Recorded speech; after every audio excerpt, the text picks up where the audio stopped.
नमस्कार माझ्या गोड ताईंनो, कशा आहात सगळ्या? मी सरिता आणि खूप मनापासून स्वागत आहे तुम्हा सगळ्यांचं पुन्हा एकदा तुमच्याच आवडीच्या स्टिच विथ सरितावरती आणि नवीन एका व्हिडिओमध्ये.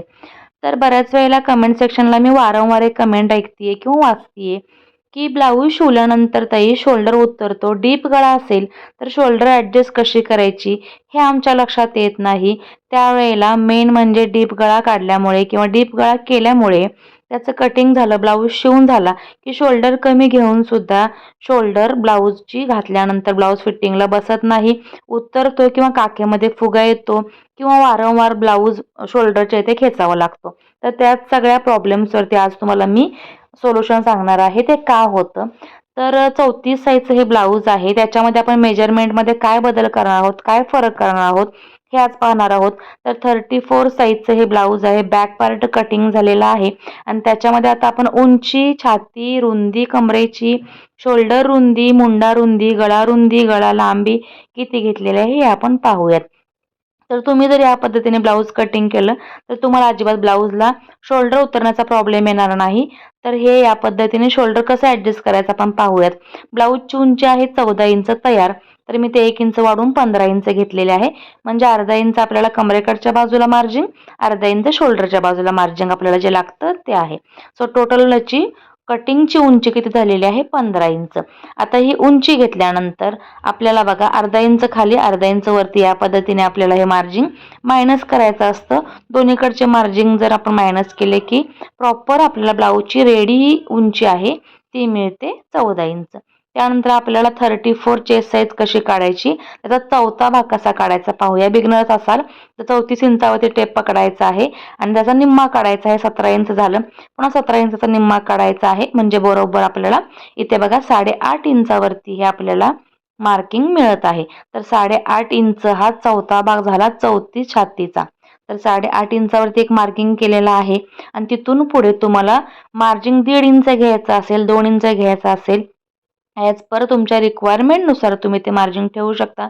मी ते 2 इंच मार्जिन ठेवलेलं आहे. हे पहा 10.5 इंचाची घडी आपली इथे कटिंग झालेली आहे.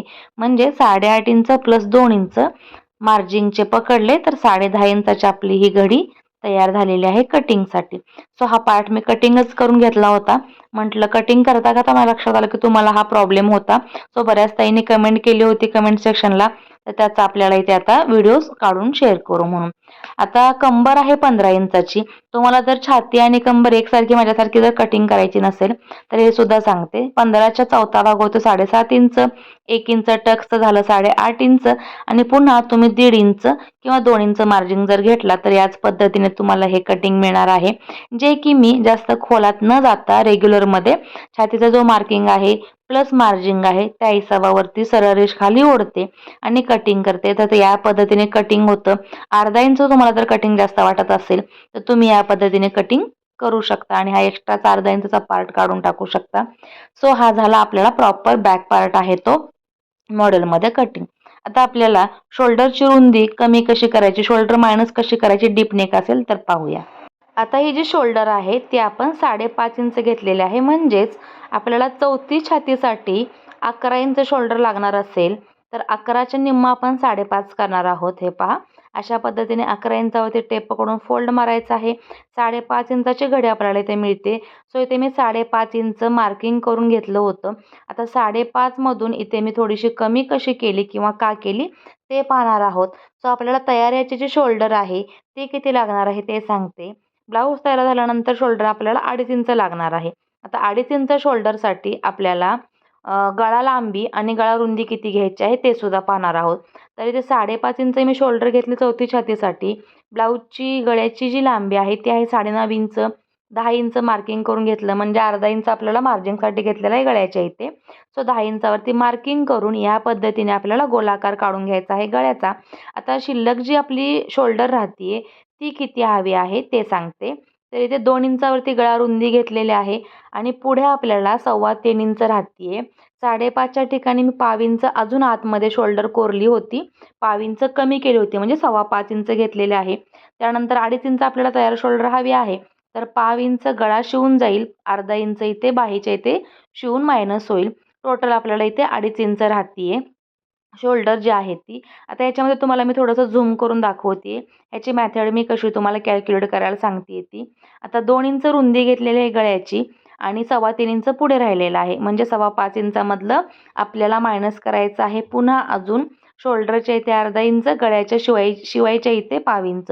सो 2.5 इंच आपल्याला शोल्डर तयार राहणार आहे. आता डीप नेक असल्यानंतरचा प्रॉब्लेम काय होतो, तुम्ही 11.5ची शोल्डर असेल तर 5.5 इंच रुंदी घेता शोल्डरची आणि गळा रुंदी जर तुमची इथे लांबी असेल जास्त 10 10.5 तर तुमचा प्रॉब्लेम का होतो, शोल्डर का उतरते. तर इथे बघा आता गळा जर तुमचा डीप असेल तर तुम्हाला शोल्डर थोडी पाव इंच आत घ्यायची आहे. गळा जर तुमचा वरती असेल 7.5 इंच 6.5 इंच तेव्हा तुम्हाला 5.5 इंच शोल्डर ठेवायचीच आहे. कारण गळा छोटा असला की शोल्डर रुंद होते, गळा मोठा असेल तर शोल्डर आतमध्ये येते. आता आपण इथे 5.25 इंच शोल्डर घेतलेले आहे. त्याचं कारण 5.5 न घेता पाव इंच कमी करून 5.25 घेतलेले आहे. म्हणजे जर गळा डीप असेल तर तो कटिंग केल्यानंतर शिलाई झाल्यानंतर गळा हलकासा लूज होतो किंवा तो ओपन अप होतो. त्यावेळेला आपल्याला शोल्डरचा उतराव किंवा शोल्डर उतरायची, शोल्डर लूज पडायची, शोल्डर गळण्याचे प्रॉब्लेम्स होतात. सो त्यासाठी तुम्हाला गळा जर डीप असेल आणि हलकासा ब्रॉड असेल, आता बघा या क्लायंटला आपला ब्रॉड गळा हवा आहे, तर मी हलकासा ब्रॉडसुद्धा घेतलेला आहे. तेव्हा आपल्याला त्या कंडिशनमध्ये पाव इंच शोल्डर आत घ्यायचे आहे. त्यानंतर मुंडा किती घेतलेला आहे, तर 5.5 इंच घेतलेला आहे आणि 1.25 इंचाचा आपल्याला हा आर्म होलचा गोलाकार आहे तो द्यायचा आहे. 1.5 इंच घेतलात तर इथे फुगा येऊ शकतो. सो तुम्ही इथे 1.25 इंच घ्यायचा आहे आणि फ्रंट पार्टला पुन्हा अर्धा इंच आत घ्यायचा आहे. म्हणजे पाऊण इंचावरती आपल्याला गोलाकार द्यायचा आहे मुंड्याचा. हा झाला फ्रंट साईडचा जो गोलाकार आहे आर्महोलचा तो. आता त्यानंतर टोटल आपल्याला शोल्डर आणि आर्महोलचा प्रॉब्लेम जर सॉल्व्ह झाला असेल तर तुम्हाला सांगते पुन्हा एकदा तुमच्या लक्षात यावं त्यासाठी आपल्याला 34 छातीच्या ब्लाऊजसाठी 10 इंचाचा गळा असेल, 9.5 इंचाचा गळा असेल किंवा 9 इंचापासून 10.5-11 इंच गळा असेल तर शोल्डर कमी करायचे आहे. शोल्डर 5.25 इंच घ्यायचे आहे, मुंडा 5.5 इंच घ्यायचा आहे, 10 इंचाचा गळा आपला आहे आणि ही जी ब्लाऊजची उंची आहे ती 14 इंच आहे प्लस 1 इंच वाढवून 15 इंच घेतलेली आहे फुल उंची. त्यानंतर छातीचा पार्ट 14 इंच घेतलेला आहे, 34चा 14 8.5 इंच होतो. त्याच्यामध्ये मार्जिन 2 इंच वाढवलेले आहे आणि हा 10.5 इंचाची घडी कटिंग केलेली आहे. आणि पुन्हा कंबर आपली आहे ॲज इट इज तुम्हाला घ्यायची आहे. आता शोल्डरचा आणि मुंड्याचा जो लॉजिक आहे तो तुम्हाला मी समजावून सांगितलेला आहे. गळा जेव्हा डीप असेल तेव्हा शोल्डर पाव इंच आत घ्यायची आहे आणि गळा रुंदी जी आहे ते आपल्याला प्रॉपर मिळणार आहे गळा कटिंग करून तयार झाल्यानंतर. पण गळा जेव्हा छोटा असेल तेव्हा तुम्हाला शोल्डर पाव इंच बाहेर घ्यायचे आहे म्हणजे 5.5 इंचच ठेवायचे आहे. आता तुम्ही ह्या बारीक सारीक गोष्टी आहेत त्या नोट डाऊन करून ठेवू शकता. कारण तुम्हाला जर छोटं माप कटिंग करायचं असेल आणि प्रॉब्लेम होत असेल तर तुम्ही ही मेथड नक्कीच वापरून बघा. आता याची टक्स रुंदी आहे किंवा लांबी आहे ती 4.5 इंचावरती रुंदी दिलेली आहे, 4.5 इंचावरती लांबी दिलेली आहे आणि अर्धा इंच तुमचा जो टक्सचा मार्जिन आपण घेतलेला आहे दोन्ही साईडने अर्धा इंच म्हणून 1 इंच तो इथे आपल्याला हटवायचा आहे. आता एवढं करून सुद्धा तुमचा जर शोल्डर पुन्हा उतरत असेल, फिटिंगला थोडासा ब्लाऊज कमरेत उचलत असेल तर अजून एक आयडिया तुम्हाला सांगते. या पद्धतीने कमरेकडच्या पुढच्या भागाला म्हणजे फिटिंग साईडच्या भागाला अर्धा इंच वरती मार्किंग करायचं आहे आणि टक्स पॉईंट आपला जिथं आहे तिथून आपल्याला हे क्रॉस घ्यायचा आहे. क्रॉस रेष ओढून घेतल्यानंतर हे मार्जिन तुम्ही कटिंग करून सुद्धा टाकू शकता. कारण टक्स मारल्यानंतर हे मार्जिन तुमचं थोडंसं पसरतं किंवा पसरट झाल्यामुळे कंबर लूज पडते आणि शोल्डर जर उतरत असं तुम्हाला जर वाटत असेल तर ही मेथड नक्कीच तुम्ही ट्राय करा.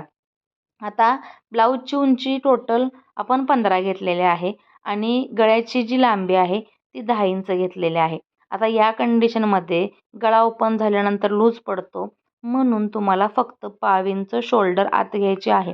शोल्डर जेव्हा तुम्ही पाव इंच आत घ्याल म्हणजे 5.5च्या ठिकाणी 5.25ची शोल्डर कटिंग करा. मुंडा ॲज इट इज 5.5 इंचच ठेवा आणि गळ्याची रुंदी तुम्ही पाहू शकता खूप आहे. सो या रुंद गळ्यासाठी 2 इंचाची गळा रुंदी द्या आणि प्रॉपर तुम्हाला या कटिंगने ब्लाऊज शिवून बघा, छान बसणार आहे. व्हिडिओ आवडला तर लाईक करा, शेअर करा, सबस्क्राईब करा. बाय.